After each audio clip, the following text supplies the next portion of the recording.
ঈদের সময় সড়কে কোরবানির হাট বসানো যাবে না, নিয়ম মানাতে সীমানা নির্ধারণ করে নজরদারি করা হবে বলে জানিয়েছেন সড়ক ও রেলপথ উপদেষ্টা ফাউজুল কবির খান।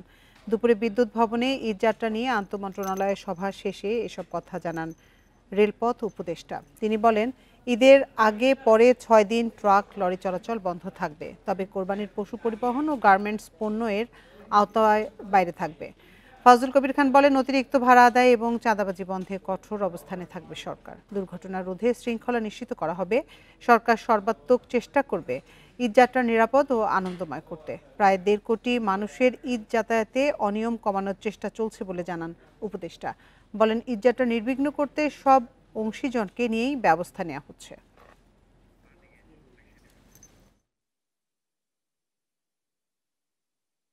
নির্দেশনা দেওয়া হয়েছে যে যাতে মহাসড়ক থেকে দূরে যাতে হাট বসানো হয় এবং এটা সীমানা নির্ধারণ করে দেওয়া হবে এবং এটা মনিটরিং করা হবে। যে কোনো ধরনের অনিয়ম কিংবা চাঁদাবাজি কিংবা যে কোনো ধরনের অভিযোগ আপনারা সংশ্লিষ্ট কর্তৃপক্ষকে দেবেন। সবাইকে নির্দেশনা দেওয়া আছে যাতে করে এগুলোর ক্ষেত্রে কুইক রেসপন্সটা দেওয়া যায়। ধন্যবাদ।